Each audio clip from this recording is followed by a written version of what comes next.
Lucas 17, versículo de número, falei qual? 11, glória a Deus, aleluia, louvado seja o nome de Jesus. Diz assim a palavra do nosso Deus: de caminho para Jerusalém, passava Jesus pelo meio de Samaria e da Galileia. Ao entrar numa aldeia, saíram-lhe ao encontro quantos leprosos? E que ficaram de longe e gritaram dizendo: Jesus, mestre, compadece-te de nós. Ao vê-los, disse-lhe Jesus: ide, mostrai-vos aos sacerdotes. E aconteceu que, indo eles, foram purificados. Um dos 10, vendo que fora curado, voltou, dando glória a Deus em alta voz, e prostou-se com o rosto em terra aos pés de Jesus, agradecendo-lhe, e este era samaritano. Então Jesus lhe perguntou: não eram 10 os que foram curados? Onde estão os 9? Não houve porventura quem voltasse para dar glória a Deus, senão esse estrangeiro? E disse-lhe Jesus: levanta-te e vai, a tua fé te salvou. Graças a Deus, louvado seja o nome do Senhor. Que a unção venha sobre nós, a unção do Espírito fale conosco, e que a glória flua, Pai, de uma forma sobrenatural, em nome de Jesus. Pode sentar glorificando, sente adorando, me ajude no fundo sempre. Louvado seja o nome do Eterno, amém? Eu gostaria de falar essa noite sobre o tema aqueles que voltam. Gostaria de pregar sobre o tema aqueles que voltam, aqueles que retornam, aqueles que voltam. Eu li esse texto e Deus ministrou algumas coisas ao meu coração, algumas coisas ao meu espírito. Essa história é um texto muito conhecido por todos nós. Fala sobre os 10 leprosos, fala sobre 10 homens excluídos da família, 10 homens cheios de chagas, 10 homens cheios de ferida, 10 homens com a carne podre, 10 homens com a orelha decepando-se, porque assim era o estado de quem era leproso, 10 homens com câncer, uma doença terminal, que naquela época não havia cura, não havia solução para a lepra. O leproso sempre tinha que ficar excluído, o leproso sempre tinha que ficar distante, o leproso sempre era rejeitado, o leproso sempre era visto como uma geração inferior, como amaldiçoado, como alguém que Deus não se lembra. 10 homens que carregaram a vergonha, que carregavam o desprezo de ser pessoas com a pele imunda. E esses 10 homens, quando a gente lê a história deles e vê o que Jesus fez, para nós parece muito fácil, para nós parece algo simples. Jesus apenas estalou o dedo e eles foram curados. Talvez você olhando para cá, você não capte a importância deste milagre, mas é a mesma coisa de 10 pessoas com câncer. Todos os dias a gente vê na nossa cidade pessoas doentes. No Brasil, ultimamente tem morrido muita gente de câncer. As pessoas têm até medo de falar. Quando alguém está doente, ele diz assim: olha, é aquela doença, é aquele negócio, porque elas têm medo de falar mesmo o nome da doença, por medo de atrair aquilo de uma certa forma. 10 homens com câncer, 10 homens leprosos. Mas eu quero dizer para você que por mais que o câncer meta medo, por mais que a doença meta medo, por mais que os problemas tragam medo, não existe nada maior do que o poder do nome e do sangue de Jesus. Não existe nada maior do que a glória de Deus quando se depara com uma pessoa necessitada, que precisa do milagre dele. Esses 10 leprosos, Jesus está entrando, passando, a Bíblia vai dizer que de caminho para Jerusalém. Jesus não vai parar em Samaria, mas ele passa por Samaria, passa por uma aldeia de samaritano. Ele entra naquela aldeia, ele vai passando para Jerusalém, e de longe a Bíblia vai dizer que quando ele entra 10 leprosos se aproximam de longe, e eles de longe, quando Jesus está passando lá, eles dizem assim: Jesus, tem misericórdia de nós, compadece-te de nós. Eu quero dizer para você que muitas vezes, muitas das situações que nós recebemos milagre, é quando Jesus vai passando e a gente detecta que Ele vai passando. Muitas vezes quando nós recebemos uma provisão, uma porta aberta, é quando nós percebemos o movimento de Jesus passando perto de nós. Alguém pode estar no culto e Jesus pode estar passando, e alguém pode captar e receber, e outros ficarem desapercebidos, preocupados, com medo, ansiosos, pensando em dinheiro, pensando nisso, naquilo outro. Mas Deus está passando aqui hoje para operar um milagre na sua vida. Não deixe Ele passar, meu irmão. Não deixe Ele entrar no meio de Samaria e passar para o outro lado. Eu creio, pastor José, eu creio, irmãos que estão aqui, que quando Jesus entrou em Samaria, eu creio que de longe aqueles homens sentiram uma presença poderosa. Eu creio que de longe o corpo deles ficou arrepiado. Eu creio que de longe eles disseram: há algo poderoso passando ali. Porque quando a gente está num culto cheio da presença de Deus, a gente sente, irmão. Quando a gente está num lugar, a gente chora porque Deus está ali. Imagine o próprio Filho de Deus caminhando sobre a terra, caminhando sobre uma cidade, entrando num lugar, entrando numa aldeia, e eles começaram a sentir algo dentro deles. Será que tem alguém sentindo algo dentro de você? Será que tem alguém sentindo algo que Jesus está passando aqui pode mudar a sua vida? Será que tem alguém sentindo que Deus vai destravar algo em você? Eles sentiram, mas eles ficaram de longe. Sabe por quê? Porque a lei dizia que o leproso não podia se aproximar. A lei dizia que eles tinham que colocar um chocalho igual um cavalo, igual uma vaca, e sair com chocalho, porque quando chegava no lugar, aquele chocalho fazia barulho e as pessoas diziam: imundo, imundo, sai de perto. Aqueles homens ficaram de longe. E aqui tem a primeira coisa que Deus me revelou sobre aqueles que voltam. É o princípio do de longe. Eles ficaram de longe. Muitas vezes nós, meus irmãos, as nossas falhas, os nossos pecados, as nossas deficiências, o nosso caráter ainda não trabalhado por Deus, a nossa ignorância, os nossos erros nos fazem olhar e nos manter de longe. Às vezes nós estamos na igreja, mas nós olhamos para a nossa deficiência e nós nos sentimos distante de Jesus. Nós nos sentimos quilômetros do Mestre. E a gente olha e diz assim: Senhor, eu não posso estar tão perto de Ti. Olha para a minha lepra, olha para a minha deficiência. Sou um homem ignorante, sou uma mulher ignorante, sou uma pessoa insubmissa, sou alguém que ainda tem prazeres errados, sou alguém que ainda penso errado, sou alguém cheio de falhas, sou alguém ainda com caráter interminado, inacabado. E de longe nós ficamos de Jesus por causa das nossas deficiências.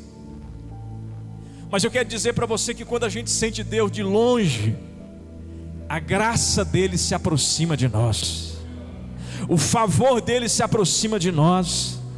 Os leprosos não podiam chegar perto, mas sabe o que Jesus faz em Lucas capítulo 5, verso 12, um pouco antes? Outro homem, não é esses 10, outro homem leproso chega perto de Jesus e fala: Mestre, se tu quiseres pode me limpar. Jesus toca nele e diz assim: eu quero, seja limpo. E Jesus toca aonde ninguém toca. Jesus pega onde ninguém tem coragem de pegar. Jesus põe a mão onde a tradição diz: não ponha, senão vai pegar. Não ponha, senão vai passar para ti. Não ponha, se isso é contagioso. Jesus está dizendo: aonde eu chego, a doença ela recebe agora a saúde, o medo recebe a coragem, a incapacidade recebe capacidade. Aonde Jesus põe a mão, irmão, aquilo que é mal se transforma em bem. E Jesus toca, porque Ele toca onde ninguém toca. Ele vê o que ninguém vê. Ele vê você chorando na madrugada. Ele vê você querendo pegar suas malas e ir embora. Ele vê você querendo largar tudo. Ele vê quando há um problema no casamento. Ele vê quando há um problema nas finanças. Ele vê quando ninguém vê. Ele diz: eu vejo e eu toco.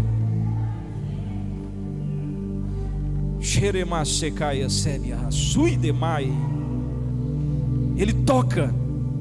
porque a graça dele se aproxima.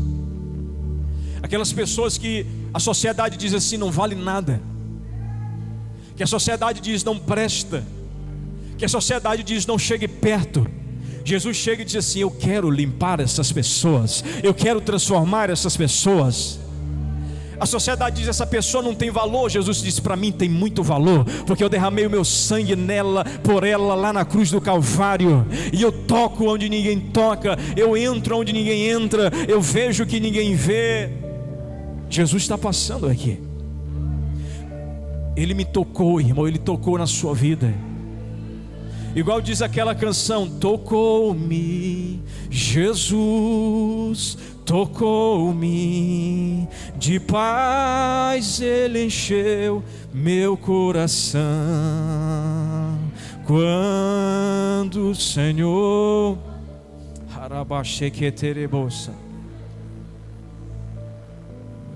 de longe, quantas pessoas sentem Jesus de longe?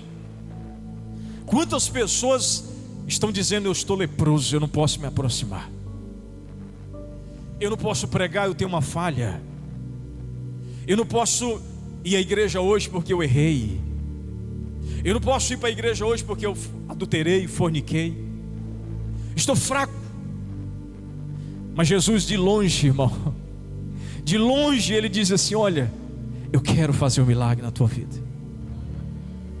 Você pode estar se sentindo mais distante de Deus, mas a graça dele te torna perto, a graça dele se aproxima de você. Jesus está querendo se aproximar de nós, irmão.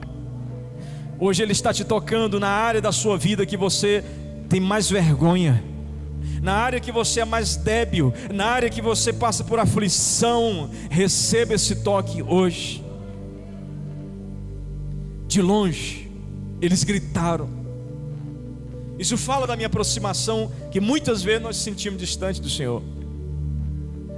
Já teve cultos que pessoas falam, pastor, eu estou me sentindo tão distante do Senhor, estou me sentindo tão confuso, pastor, estou me sentindo que parece que não sou eu, parece que Jesus é apenas uma experiência antiga. Mas Deus só quer que você grite, Jesus. Eles gritaram, irmão, Jesus. Porque quando você está mais distante, você precisa botar mais força. Quando você está se sentindo mais distante, você tem que orar mais ainda. Quando você está se sentindo mais distante, você tem que ler mais, vir para a igreja mais, tem que aplicar uma força maior para chamar a atenção dele. Jesus tem misericórdia de nós. E Jesus olha para eles, e Jesus fala simplesmente assim, olha, vai para os 10, vai e mostra-te ao sacerdote. O que é isso, pastor? Aqui tem uma palavra profética, mostre-se ao sacerdote. Você sabe o que é mostre-se ao sacerdote? E a Bíblia diz que enquanto eles vão correndo mostrar-se ao sacerdote, antes de eu explicar por que eles têm que ir até o sacerdote, a lei judaica dizia que se alguém estava leproso, e se essa pessoa fosse curada, ela tinha que voltar ao sacerdote. O sacerdote fazia uma análise, olhava, deixa eu ver a pele, vira as costas, deixa eu ver, a pele está bonita, a textura está bacana, você está curado, aconteceu um milagre, volta para tua família, volta para tua casa, a graça te alcançou. Mas se o sacerdote olhasse e falasse assim, deixa eu ver, não, ainda tem um buraco aqui, ainda está fundo, ainda está branco, ainda está escuro, não, espera mais uma quarentena. O sacerdote era o médico, era o legista da época. Meu Deus, isso é muito forte, irmão. Deus me revelou, isso é muito forte. Sabe o que Jesus está dizendo? Vai e mostra-se ao médico. Vai e volta lá no médico, porque ele vai confirmar o milagre na tua vida. Vai e volta ao advogado, porque ele vai confirmar a causa que eu dei. Vai e volta lá, porque a pessoa que é responsável de analisar vai ver o milagre que eu fiz. Vai, mostra ao sacerdote. Quando Deus opera um milagre, meus irmãos, Ele não opera milagre pela metade. Jesus não faz nada pela metade. Quando Jesus opera na sua vida, Ele opera completamente. Se Ele te deu uma família, essa família não vai ser perdida. Se Ele te deu um casamento, não vai ser perdido. Se Ele te deu um emprego, não vai ser perdido. Se Ele te curou, Ele vai confirmar essa cura 100%. Se Ele fez, Ele vai confirmar isso na boca de alguém. Ele vai levantar a boca de alguém para confirmar o que Ele já fez. Alguém vai sair da boca de alguém dizendo: você está curado. Vai sair da boca de alguém dizendo: a causa está ganha. Vai sair da boca de alguém dizendo: você está promovido. Vai sair da boca de alguém dizendo assim: me leva para a igreja, porque eu estou vendo Deus. Vai sair da boca de alguém, porque quando Jesus faz, Ele manda mostrar. Quando Jesus faz, Ele manda examinar. Quando Jesus faz, Ele diz: pode procurar o mais especialista da época e manda ele olhar o que eu fiz na sua vida. Vai e mostra o que eu fiz na tua vida, na vida de vocês. Meu Deus, aquela pessoa que antes não deu o diagnóstico certo, quando Jesus fizer, você vai voltar lá e Ele vai abrir a boca e dizer: realmente aconteceu um milagre na sua vida. Realmente a causa foi liberada. Realmente as portas se abriram. Realmente esse menino está livre das drogas. Realmente não há câncer aí. Realmente não há nódulo aí. Porque Deus vai confirmar isso na sua vida. E a Bíblia diz que enquanto eles vão, irmão, eu gosto desse texto, enquanto eles vão mostrar ao sacerdote, eles obedecem, porque o milagre começa na obediência, gente. O milagre começa quando você obedece a palavra de Deus. O milagre acontece quando você obedece. E eles vão indo, eles vão correndo. E quando eles vão correndo, eles vão olhando a sua pele e eles vão vendo que as feridas vão desaparecendo.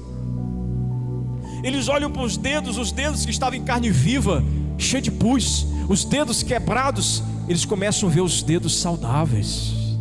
A orelha voltou para o lugar, a pele voltou para o lugar. Eles começam a olhar e dizer: minha mão está limpa, meu corpo está limpo. Eles começam a dizer: não sei, mas parece que aconteceu um milagre. E o mais interessante é que a Bíblia diz que o milagre acontece no percurso, enquanto eles estão indo, enquanto eles estão voltando para o sacerdote, enquanto eles estão indo até o sacerdote. Eu chamo isso de milagre no meio do caminho. Deixa eu dizer para você, tem muito milagre no meio do caminho. Tem muito milagre que vai acontecer quando você voltar para a tua casa. Tem muito milagre que vai voltar quando você estiver na metade da campanha de oração na madrugada.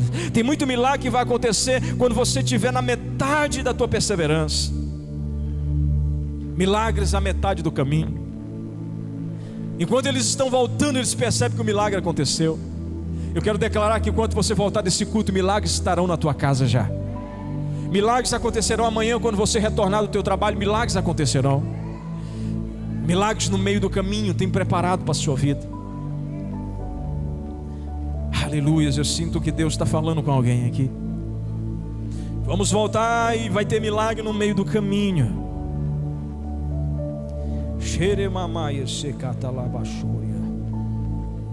Aleluias. Milagres. Eles tiveram que mostrar para os sacerdotes. Sabe por quê? Porque nós temos o costume de esconder o que Deus faz. Temos o costume de comer calado. Temos o costume de receber algo e ficar calado. Temos o costume de sermos abençoados nessa igreja e não contar para ninguém que Jesus está abençoando aqui neste lugar. Temos o costume de prosperar nas nossas finanças, mas não falar para ninguém que está vindo dinheiro, que está abrindo porta, que emprego está aparecendo, que mensagem está chegando, que gente está te ligando para você trabalhar, que gente está te ligando para você receber, que gente está começando a te procurar e você está calado, mas não se cale. Mostre ao sacerdote o que Deus está fazendo na sua vida. Testemunhe, porque isso não é seu, isso é graça. Se você está recebendo algo, é porque Deus está liberando graça. Tem muita gente melhor do que eu, melhor do que você, está quebrado, está vivendo debaixo de uma ponte, está comendo porque os outros estão dando, está doente, mas você está bom. Então conte a todo mundo: Deus está mudando a minha vida, pastor Cristiano, essa igreja está me abençoando. E não fazem isso, meu irmão. Não coma calado os milagres. Você acha que é porque você é bom? Bom é Deus, a gente não presta, irmão. Só Deus que é bom. A gente precisa do Espírito Santo para viver cada dia mais. Você acha que você é bom no que você faz? Tem gente melhor do que eu e você, mas Deus escolheu você, Deus escolheu a mim. Então mostre o que Deus está fazendo. Ganha um aumento, pega esse microfone e testemunha. Nessa pandemia Deus te deu uma porta de emprego, conta para alguém. Comprou um carro, uma casa, um celular, glorifica a Deus. Comprou um pedaço de terreno, glorifica a Deus. Mudou o armário, glorifica a Deus. Reformou o muro, glorifica a Deus. Sua geladeira está cheia, glorifica a Deus.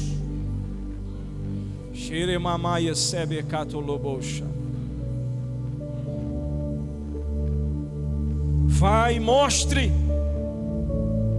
Eu quero mostrar o que Deus está fazendo na minha vida esses dias. Deus tem me abençoado, irmão. Deus tem abençoado minha esposa, minhas filhas, essa igreja. Deus tem abençoado a vida dos irmãos. Eu estou ouvindo todo dia. Não tem ninguém internado com Covid, nem vai ficar. Não tem ninguém que vai perder o emprego, e se perder amanhã tem outro batendo na sua porta para te dar. Vai e mostra que eu já te perdoei. Mostra que eu já te sarei. Abra a boca e fala do meu amor para alguém. Diga a alguém para que ele venha para minha casa. E por último, quando Jesus fala isso, que os 10 vão, a Bíblia diz que um volta. Diga comigo, um. Diga mais forte, diga só um. É por isso que o tema dessa mensagem é aqueles que voltam. Um olhou para a pele e falou assim: sabe, estou curado. A palavra que Jesus liberou funcionou. E a Bíblia diz que ao invés dele se mostrar o sacerdote, ao invés dele se mostrar o homem, ao invés dele ir no doutor, ao invés dele ir naquele homem constituído por Deus, ele voltou para o sumo sacerdote Jesus. Ele voltou e caiu aos pés de Jesus. E a Bíblia vai dizer que ele caiu com o rosto na terra, irmão. Você sabe o que é isso? Humilhação. Se humilhou diante de Jesus. Ele se humilhou diante do Pai. Aquele homem mostra-se, aquele homem querido, ele mostra o poder da gratidão dentro do coração dele.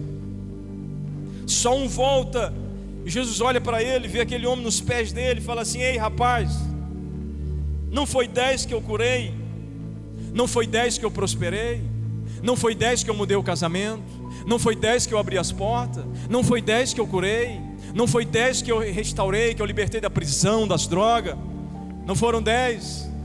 Por que só um voltou? Você sabe por quê? Porque aqueles que voltam são aqueles que têm gratidão pelo que Deus faz. Aqueles que voltam é porque valorizam que eram pobre, pecador, miserável e nu, mas Jesus me alcançou. Aqueles que voltam é porque diz: o homem não podia fazer nada e Deus pôde. E isso é notório essa noite.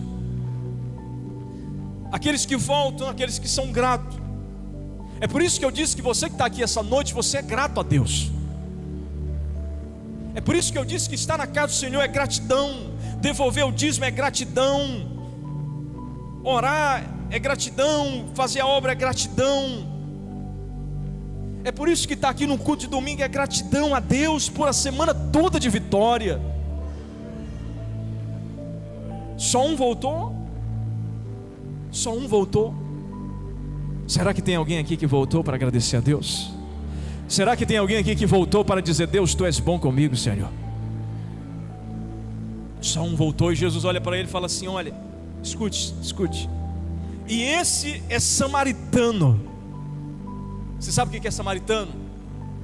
Não era povo de Deus, não era povo de Israel.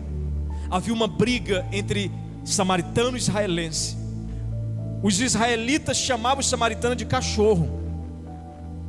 É por isso que aquela mulher se sentiu como uma cachorra quando Jesus falou: eu não posso tirar o pão dos filhos e dar para os cachorrinhos. Jesus não estava xingando ela, mas estava dizendo: há uma diferença entre vocês dois, esse povo. Mas aquele homem voltou. Olha só, escute bem o que eu vou falar. Sabe por que ele voltou? Primeiro, por causa da gratidão. Você sabe por que você está aqui nessa igreja? Porque esse filho quem te deu foi Deus. Esse trabalho quem te deu foi Deus. Essa cura quem te deu foi Deus. Quem te deu foi Deus. A tua salvação foi Ele que te deu. Não foi o diabo, não foi a tua força, foi Deus. E segundo, aquele homem era samaritano. E sabe o que acontece? Samaritano não podia entrar na sinagoga. Samaritano não podia adorar na sinagoga. E olha o que Jesus falou: vai e volta ao sacerdote. Só que aquele homem era samaritano. Ele falou: eu sou samaritano, eu não posso ir entrar na sinagoga, eu não posso ir entrar nos sacerdotes, eu não posso ir lá, o que vai ser de mim? Ele entendeu que a única solução dele era estar aos pés de Jesus. Existe acesso que Deus não vai deixar você entrar. Existem portas que Deus não vai permitir você entrar. Existem pessoas que vão te desconectar do WhatsApp delas. Existem pessoas que vão te bloquear. Existem pessoas que não vão querer ter contato contigo. Vai ter lugares que Deus não vai deixar você ir. Vai ter viagens que Deus não vai permitir que você faça. Vai ter momentos que Deus não vai permitir. Sabe por quê? Porque Ele está dizendo: a sua única opção é os meus pés. A sua única opção é os meus pés. A sua única opção é estar aqui, prostrado diante de mim. Mas você não está perdendo nada, sabe por quê? Quando você não vai aonde todo mundo vai, você está aos pés de Jesus. Jesus falou assim: vai, a tua fé te salvou. A palavra salvou aqui significa sozo. É uma palavra que significa tudo isso ao mesmo tempo: cura, salvação, libertação, prosperidade, vida abundante. Jesus está dizendo: os 9 foram, só receberam a cura. Você recebeu muito mais do que a cura. Você recebeu a salvação, você recebeu a restauração, você recebeu a vida eterna, você recebeu vida abundante, prosperidade. Quem volta recebe porção dobrada. Quem volta recebe além. Quem honra recebe honra. Quem é grato recebe a bênção do céu. Cadê o povo que vai voltar cada dia mais à presença de Deus? Cadê o povo que vai voltar a Jesus todas as manhãs em oração? Cadê o povo que vai voltar todos os dias à sua palavra? Cadê o povo que vai voltar todos os dias à sua casa? Fica de pé, você que está entendendo essa palavra. Aleluia.